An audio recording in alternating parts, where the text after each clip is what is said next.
ನಮಸ್ಕಾರ ಸ್ನೇಹಿತರೆ, ನಾ ಕಂಡಂತೆ ಯೂಟ್ಯೂಬ್ ಚಾನಲ್ಗೆ ಸ್ವಾಗತ. ಇದು ನನ್ನ ಮೊದಲ ಯೂಟ್ಯೂಬ್ ಚಾನಲ್.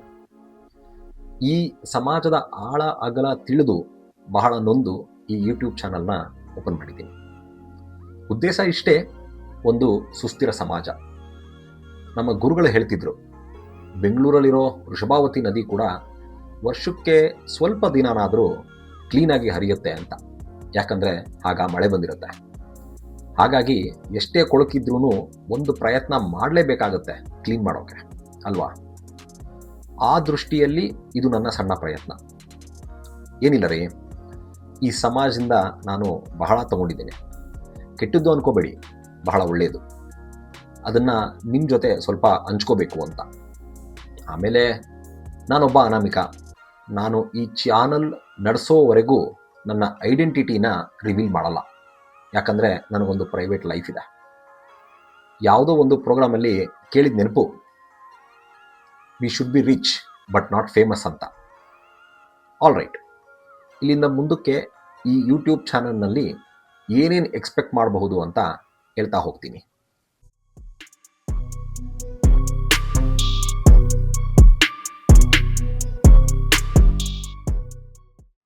ಈಗಿರೋ ಕಲಿಯುಗ ಬಹಳ ತಪ್ಪು ದಿಕ್ಕಲ್ಲಿ ಸಾಗ್ತಾ ಇದೆ ಅಂತ. ಆದರೆ ಅದನ್ನು ತಿದ್ದುವ ಪ್ರಯತ್ನ ಮಾಡಲೇಬೇಕಲ್ವಾ. ಹಾಗಾಗಿ ನನ್ನ ಜ್ಞಾನ ಮಟ್ಟಕ್ಕೆ ಎಷ್ಟು ಸಾಧ್ಯ ಆಗುತ್ತೋ ಅಷ್ಟು ಒಳ್ಳೆ ವಿಚಾರಗಳನ್ನು ನಿಮಗೆ ಕೊಡ್ತೀನಿ.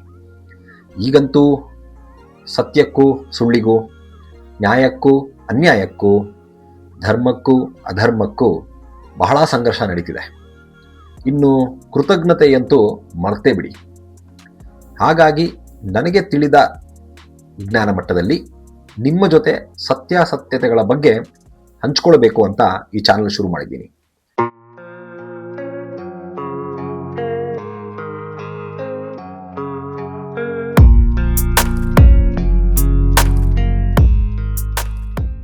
ನಾನು ಈಗ ತಾನೇ ಹೇಳಿದ್ನಲ್ಲ, ಸತ್ಯ ಸುಳ್ಳು, ನ್ಯಾಯ ಅನ್ಯಾಯ, ಧರ್ಮ ಅಧರ್ಮ ಅಂತೆಲ್ಲ. ಅದನ್ನೆಲ್ಲ ನಮಗೆ ಹೇಳ್ಬೇಕಾಗಿರೋರು, ತಿಳಿಸ್ಬೇಕಾಗಿರೋರು ಬೇರೆ ಯಾರೋ ಇದ್ದಾರೆ. ಆದರೆ ಅವರು ಬೇರೇನೋ ಮಾಡ್ಕೊಂಡು ಕೂತಿದ್ದಾರೆ. ಕೆಲವರಂತೂ ಸಮಾಜಕ್ಕೇನು ಕೊಟ್ಟಿದ್ದೀನಿ ಅನ್ನೋದಕ್ಕಿಂತ ನನಗೇನು ಸಿಗುತ್ತೆ ಅಂತ ಯೋಚನೆ ಮಾಡ್ತಾ ಕೂತಿದ್ದಾರೆ. ಅವರ ಮೂಲ ಉದ್ದೇಶನೇ ಸ್ವಾರ್ಥ ಮತ್ತು ಆಸೆಯನ್ನು ತ್ಯಾಗ ಮಾಡಿ ಸಮಾಜದ ಉದ್ಧಾರಕ್ಕೆ ಕೆಲಸ ಮಾಡಬೇಕಿತ್ತು. ಆದರೆ ಇವತ್ತು ಆ ಆಶಯಗಳು ಇದೆಯಾ? ನಾನು ಯಾರ ಬಗ್ಗೆ ಮಾತಾಡ್ತಾ ಇದ್ದೀನಿ ಅಂತ ನಿಮಗೆ ಗೊತ್ತಾದರೆ ಕಮೆಂಟ್ ಬಾಕ್ಸ್ನಲ್ಲಿ ತಿಳಿಸಿ. ಈಗ ಇನ್ನೊಂದು ವರ್ಗ, ಅವ್ರಿಗೂ ಅಷ್ಟೇ, ನಾವು ಚೆನ್ನಾಗಿರೋದಕ್ಕಿಂತ ಅವರು ಚೆನ್ನಾಗಿದ್ದರೆ ಸಾಕು. ಆದರೆ ಅವರು ನಮ್ಮನ್ನೇ ಸುಲಿಗೆ ಮಾಡಿ ಚೆನ್ನಾಗಿರೋದು ಅನ್ನೋದನ್ನೇ ಮರೆತುಬಿಟ್ಟಿದ್ದಾರೆ. ಆದರೆ ಮೊದಲು ಸಮಾಜದಲ್ಲಿ ಈಗಿರಲಿಲ್ಲ, ಬಹಳ ಒಳ್ಳೆ ಪದ್ಧತಿಗಳಿತ್ತು. ಆದರೆ ಆ ಪದ್ಧತಿಗಳನ್ನು ಈಗ ನೋಡ್ಲಿಕ್ಕೆ ಸಾಧ್ಯ ಆಗ್ತಿದೆಯಾ? ನಾನೀಗ ಮಾತಾಡ್ತಾ ಇರೋದು ಡಾಕ್ಟ್ರುಗಳ ಬಗ್ಗೆ. ನಿಮಗೊಂದು ಎಕ್ಸಾಂಪಲ್ ಕೊಡಲ. ನಾನೊಂದು ಅಡ್ವರ್ಟೈಸ್ಮೆಂಟ್ ನೋಡಿದ್ದೆ. ಅದರಲ್ಲಿ ಒಂದು ಸ್ಟಡಿ ರಿಪೋರ್ಟ್ನ ಕ್ಲೇಮ್ ಮಾಡ್ತಿದ್ರು. ಬಾತ್ರೂಮಲ್ಲಿ ಫ್ಲಶ್ ಮಾಡಿದ್ರೆ ಕೋಟ್ಯಾಂತರ ಕೀಟಾಣುಗಳು ಹೊರಬರುತ್ತೆ, ಹಾಗಾಗಿ ನಮ್ಮ ಪ್ರಾಡಕ್ಟ್ನ ತಗೊಂಡು ಕ್ಲೀನ್ ಮಾಡ್ಕೊಳ್ಳಿ ಅಂತ. ನನಗೆ ಅರ್ಥ ಆಗದೆ ಇರೋದು ಏನಂದರೆ, ಆ ಕಮೋಡ್ ಪ್ಲೇಟ್ನ ಕ್ಲೋಸ್ ಮಾಡಿ ಫ್ಲಶ್ ಮಾಡಿದ್ರೆ ಸಾಕಲ್ವಾ? ಇದಕ್ಕಷ್ಟು ದೊಡ್ಡ ಸ್ಟಡಿ ಬೇಕಾ? ಆಮೇಲೆ ಇದನ್ನೊಬ್ಬ ಡಾಕ್ಟ್ರು ಕೂತ್ಕೊಂಡು ಹೇಳ್ಬೇಕಾ? ಇಂಥ ವಿಷಯಗಳ ಬಗ್ಗೆ, ಇಂಥ ದ್ವಂದ್ವಗಳ ಬಗ್ಗೆ ಈ ಚಾನಲ್ನಲ್ಲಿ ಮಾತಾಡೋಣ ಅಂತ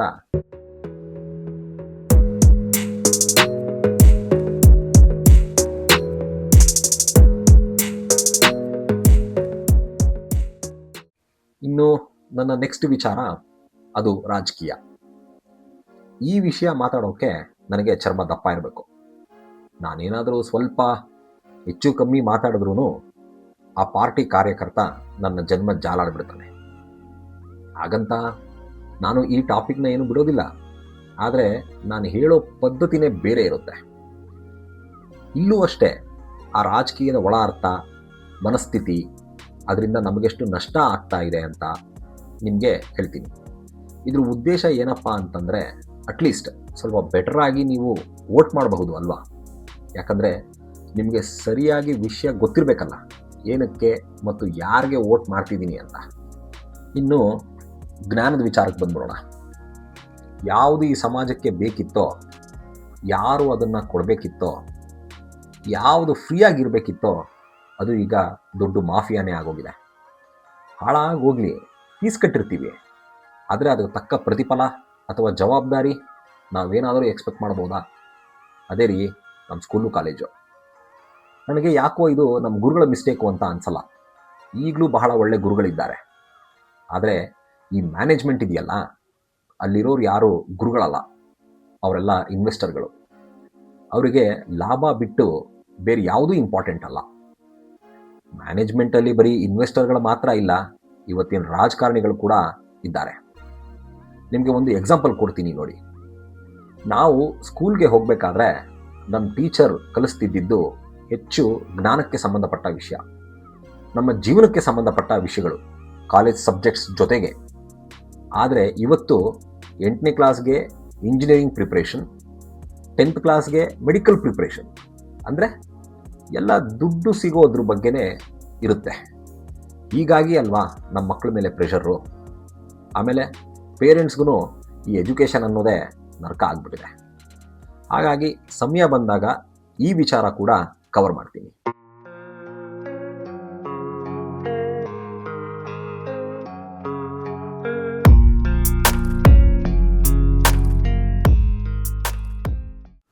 ಇನ್ನು ನಮ್ಮ ಜುಡಿಷಿಯರಿ. ನಾನು ಜುಡಿಷಿಯರಿ ಬಗ್ಗೆ ಮಾತಾಡೋಷ್ಟು ದೊಡ್ಡ ಮನುಷ್ಯ ಅಲ್ಲ, ಆದರೆ ಅದರ ಇನ್ಎಫಿಕಸಿ ನಮ್ಮ ಸಮಾಜದ ಮೇಲೆ ಬಹಳ ಪರಿಣಾಮ ಬೀರಿರೋದಂತೂ ನಿಜ. ನಿಮಗೆ ನೆನಪಿರಬೇಕು, ರೀಸೆಂಟಾಗಿ ಕೆಲವು ರಾಜ್ಯಗಳಲ್ಲಿ ತುಂಬ ಮಕ್ಕಳು ಸತ್ತೋದ್ರು ಕಾಫ್ ಸಿರಪ್ಪಿಂದ. ಆದರೆ ಆ ಮಕ್ಕಳು ಕಳ್ಕೊಂಡ ಪೇರೆಂಟ್ಸ್ಗೆ ಏನು ನ್ಯಾಯ ಸಿಕ್ತು?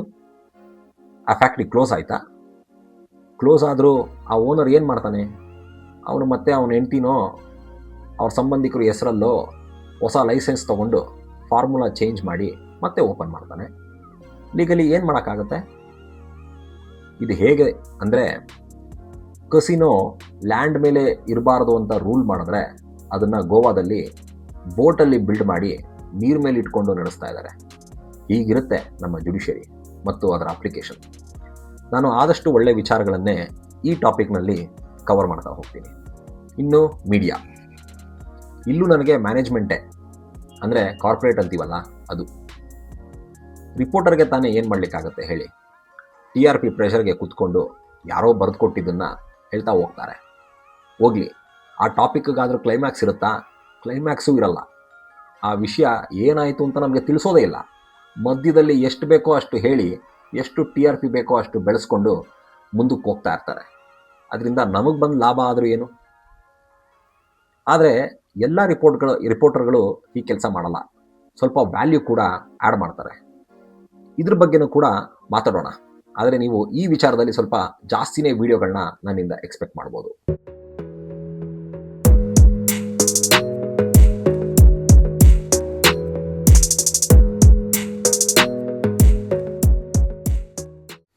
ಇನ್ನೊಂದು ಬಹಳ ಇಂಪಾರ್ಟೆಂಟ್ ವಿಷಯ ಇದೆ. ಅದೇ ರೀ, ನಾವು ನೀವು ನಮ್ಮ ಮಧ್ಯೆ ನಡೆಯುವಂಥ ವಿಚಾರಗಳಿರ್ತಾವಲ್ಲ ಅವು. ಆ ವಿಚಾರಗಳ ಮಧ್ಯೆ ನಮ್ಮ ಜವಾಬ್ದಾರಿ ಹೇಗಿರಬೇಕು, ಆದರೆ ಹೇಗಿದೆ, ಅದ್ರ ಬಗ್ಗೆ ಮಾತಾಡೋಣ. ಆಮೇಲೆ ಈ ಪ್ರಜಾಪ್ರಭುತ್ವ ವ್ಯವಸ್ಥೆ ಇದೆಯಲ್ಲ, ಅದೊಂದು ಬಹಳ ಸುಂದರವಾದ ವ್ಯವಸ್ಥೆ. ಆದರೆ ಅದನ್ನು ನಾವು ಯಾವ ರೀತಿ ಅರ್ಥ ಮಾಡ್ಕೊಂಡಿದ್ದೀವಿ? ನನಗಂತೂ ಅದು ಬಹಳ ಕಚಡವಾಗಿ ಅರ್ಥ ಮಾಡ್ಕೊಂಡಿದ್ದೀವಿ ಅಂತ ಅನಿಸುತ್ತೆ.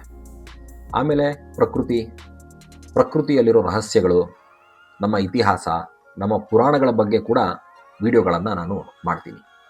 ನನಗೆ ಪುರಾಣ ಅನ್ನೋದಕ್ಕಿಂತ ಅದನ್ನು ನಮ್ಮ ಇತಿಹಾಸ ಅಂತ ಹೇಳಲಿಕ್ಕೆ ಇಷ್ಟ ಆಗುತ್ತೆ. ಯಾಕಂದರೆ ಅದರಲ್ಲಿರೋದೆಲ್ಲ ಸತ್ಯನೇ, ನಡೆದಿರೋವಂಥ ಘಟನೆಗಳೇ. ಆದರೆ ನಾನು ಯಾವುದೇ ವಿಚಾರದ ಬಗ್ಗೆ ವಿಡಿಯೋ ಮಾಡಿದರೂ ಕೂಡ ಯಾರೂ ನೋಡಿರದ ರೀತಿ, ಯಾರೂ ಕೇಳಿರದ ರೀತಿ ನಿಮ್ಮ ಮುಂದಕ್ಕೆ ಪ್ರೆಸೆಂಟ್ ಮಾಡ್ತೀನಿ. ಮೌಲ್ಯ ಇಲ್ಲದೆ ಇರೋ ವಿಡಿಯೋ ನಾನು ಯಾವುದೂ ಮಾಡಲ್ಲ. ಇನ್ನೂ ಅಸಭ್ಯವಾದ ವಿಚಾರಗಳ ಬಗ್ಗೆ ನಾನು ವಿಡಿಯೋ ಮಾಡಲ್ಲ, ನೀವು ಕೂಡ ಕೇಳಬೇಡಿ.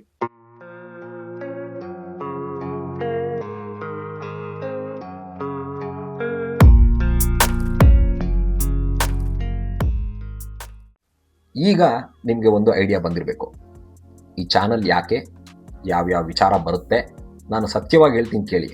ನನ್ನ ಜೀವನದಲ್ಲಿ ನನಗೆ ಲಕ್ಷ್ಮೀ ಕೃಪಾ ಕಟಾಕ್ಷ ಏನೂ ಕಮ್ಮಿ ಆಗಿಲ್ಲ, ಆದರೆ ಸರಸ್ವತಿ ಆಶೀರ್ವಾದ ಕೂಡ ಬಹಳ ಚೆನ್ನಾಗೇ ಇದೆ. ಹಾಗಾಗಿ ಸಮಾಜ ಈಗಿರೋದನ್ನ ನೋಡ್ತಾ ಹೀಗೆ ಇರೋದು ತಪ್ಪು ಅಂತ ನನಗೆ ಅನ್ನಿಸ್ತು. ನನಗೆ ತಿಳಿದಿದ್ದನ್ನು ಹೇಳಬೇಕು ಅಂತ ಅನ್ನಿಸ್ತು. ಹಾಗಾಗಿ ನನ್ನ ಈ ಸಣ್ಣ ಪ್ರಯತ್ನ. ಇಷ್ಟು ಹೇಳ್ತಾ ಈ ವಿಡಿಯೋನ ಇಲ್ಲೇ ಮುಗಿಸ್ತೀನಿ. ಇನ್ನು ಮುಂದಿನ ವಿಡಿಯೋದಲ್ಲಿ ನಾನು ನಿಮಗೆ ಬೇಲೂರಿನ ಬಗ್ಗೆ ತಿಳಿಸ್ಬೇಕು ಅಂದ್ಕೊಂಡಿದ್ದೀನಿ. ಅದು ಹೇಗಿರುತ್ತೆ ಅಂದರೆ, ನಾನು ನಿಮಗೆ ಮುಂಚೆನೇ ಹೇಳಿದಾಗೆ ನೀವೆಲ್ಲೂ ಕೇಳಿರದ, ಎಲ್ಲೂ ನೋಡಿರದ ರೀತಿ ಅದನ್ನು ನಾನು ನಿಮಗೆ ಪ್ರೆಸೆಂಟ್ ಮಾಡ್ತೀನಿ. ಇಲ್ಲಿವರೆಗೂ ನಾನು ನಿಮಗೆ ಹೇಳಿದ ವಿಚಾರ ಹೆಚ್ಚು ಹೆಚ್ಚು ತಲುಪಬೇಕು ಅಂತಂದರೆ ಈ ಚಾನಲ್ನ ಸಬ್ಸ್ಕ್ರೈಬ್ ಮಾಡಿ, ಲೈಕ್ ಮಾಡಿ, ನನ್ನ ಜೊತೆ ಕನೆಕ್ಟ್ ಆಗಿರೋದಕ್ಕೋಸ್ಕರ ಕಮೆಂಟ್ ಮಾಡಿ. ಖಂಡಿತ ವಿಷಯ ಇಷ್ಟ ಆದರೆ 4 ಜನಕ್ಕೆ ಶೇರ್ ಮಾಡಿ. ಜೈ ಹಿಂದ್, ಜೈ ಕರ್ನಾಟಕ ಮಾತೆ.